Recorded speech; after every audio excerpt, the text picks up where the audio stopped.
भारत की प्राचीन भूमि सदियों से वीरता, ज्ञान और तपस्या की जन्मभूमि रही है। हिमालय की तराई में बने आश्रमों से लेकर नदियों के किनारे बसे गुरुकुलों तक हर ओर ज्ञान और संस्कृति का दीपक जलता था। इन्हीं गुरुकुलों में एक प्रसिद्ध आश्रम था, जहां आचार्य वरुण देव अपने शिष्यों को केवल शास्त्र और शस्त्र की शिक्षा ही नहीं देते थे, बल्कि जीवन जीने का सही मार्ग भी दिखाते थे। उसी गुरुकुल में एक बालक आया। उसका नाम था अभिनव। अभिनव का शरीर कमजोर था, चेहरा सरल और मासूम।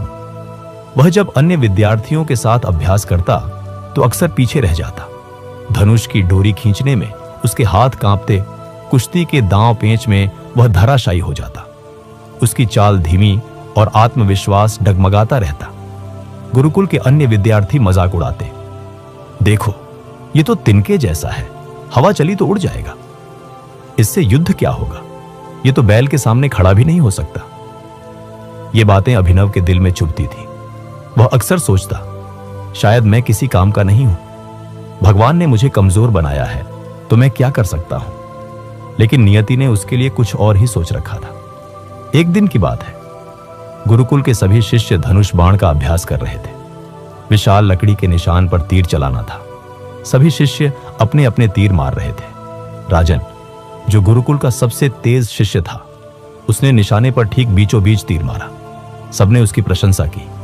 फिर बारी आई अभिनव की। उसने कांपते हाथों से धनुष उठाया, तीर चढ़ाया।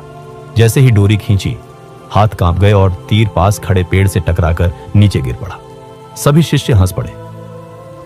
देखो, यही है हमारा कमजोर अभिनव, इससे तो गिलहरी भी डरकर नहीं भागेगी।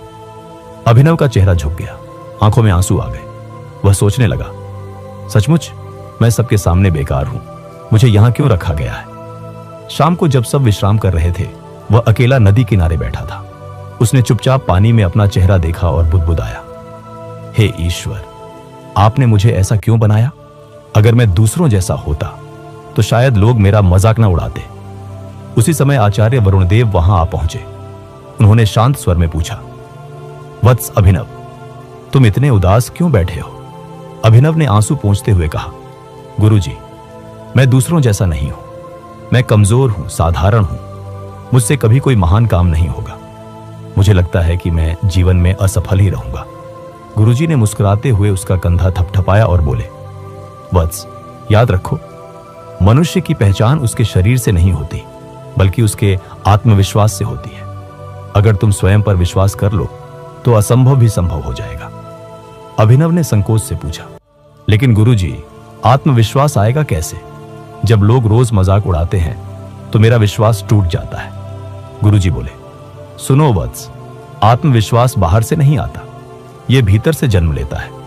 जब तुम स्वयं से कहोगे मैं कर सकता हूं, तभी दुनिया भी कहेगी तुम कर सकते हो। गुरुजी ने उसे एक बीज दिया और कहा, इसे रोप दो और हर दिन इसे देखकर याद रखना। जैसे यह छोटा बीज एक दिन विशाल वृक्ष बनेगा, वैसे ही तुम्हारा आत्मविश्वास भी समय के साथ बढ़ेगा। ये वचन अभिनव के दिल में उतर गए। कुछ दिनों बाद राजा का दूत गुरुकुल पहुंचा। राजा ने घोषणा की थी कि जो भी शिष्य आश्रम के सामने रखे गए विशाल पत्थर के शिलाखंड को हिला देगा, उसे राजसभा में विशेष स्थान मिलेगा। सभी शिष्य उत्साहित हो उठे। पहले राजन आगे बढ़ा। उसने पूरी ताकत लगाई, पर पत्थर जरा भी न हिला। फिर एक एक कर सभी ने प्रयास किया, कोई सफल न हुआ। अब बारी आई अभिनव की। वह पीछे हटने ही वाला था कि गुरुजी की आवाज गूंजी, वत्स अभिनव, याद रखो, यह शक्ति की नहीं, आत्मविश्वास की परीक्षा है। जाओ और प्रयास करो। सभी शिष्य हंस पड़े। ये तो हाथ लगाते ही गिर पड़ेगा। लेकिन अभिनव ने गहरी सांस ली। उसने खुद से कहा, अगर गुरुजी ने मुझ पर विश्वास किया है तो मुझे भी स्वयं पर विश्वास करना होगा। उसने हाथ रखे, पूरी शक्ति लगाई। पत्थर नहीं हिला, लेकिन सबने देखा कि अभिनव गिरा नहीं। उसका चेहरा चमक रहा था। गुरुजी ने कहा, यही पहला कदम है आत्मविश्वास का। जब तक तुम प्रयास कर रहे हो, तुम हार नहीं सकते। उस दिन से अभिनव ने ठान लिया कि वह अब कभी हार नहीं मानेगा। वह सूर्योदय से पहले उठकर अभ्यास करता, धनुष बाण का रोज अभ्यास करता, शरीर को मजबूत करने के लिए लकड़ी के गट्ठर उठाता। हर रात ध्यान लगाकर खुद से कहता, मैं कर सकता हूं। शुरुआत में वह थक जाता, गिर पड़ता, लेकिन धीरे धीरे उसका मनोबल बढ़ने लगा। एक बार जब वह दौड़ लगा रहा था तो गिर पड़ा। शिष्यों ने कहा, देखा, यह तो कभी सफल नहीं होगा। लेकिन अभिनव उठ खड़ा हुआ और बोला, हाँ, मैं गिरा हूं, लेकिन हार नहीं मानी। यह वाक्य सुनकर सभी हैरान रह गए। अब उनमें से कुछ शिष्य भी प्रेरित होने लगे। गुरुजी अक्सर कहते, अभिनव, तुम्हारा शरीर शायद अभी कमजोर हो, लेकिन तुम्हारा आत्मविश्वास अब पर्वत से भी ऊंचा हो रहा है। कुछ वर्षों बाद पड़ोसी राज्य ने आक्रमण कर दिया। राजा ने घोषणा की, गुरुकुल के श्रेष्ठ शिष्य भी युद्ध में भाग लेंगे।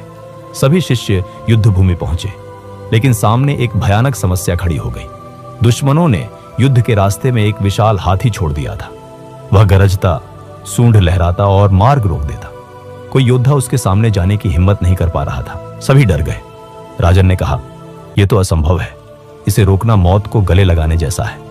तभी गुरुजी की आवाज आई, जिसके पास आत्मविश्वास है वही आगे बढ़े। सबकी निगाहें अभिनव पर टिक गई। अभिनव के मन में क्षण भर डर आया, लेकिन उसने याद किया, गुरुजी ने कहा था, आत्मविश्वास सबसे बड़ी शक्ति है। उसने भाला उठाया और आगे बढ़ा। सब लोग सांस रोककर देख रहे थे। हाथी ने गर्जना की और उसकी ओर दौड़ा, लेकिन अभिनव शांत रहा। उसने दृढ़ स्वर में पुकारा, रुको। हाथी कुछ पल के लिए थम गया। फिर अभिनव ने चतुराई से पास पड़े लकड़ी के गट्ठर को आग लगाई और रास्ते के किनारे रख दिया। हाथी आग देखकर डर गया और भाग खड़ा हुआ। पूरी सेना हक्की बक्की रह गई। जो कार्य सबको असंभव लगा था, वह अभिनव ने अपने आत्मविश्वास से संभव कर दिखाया। युद्ध समाप्त हुआ। राजा ने अपनी सभा में अभिनव को बुलाया।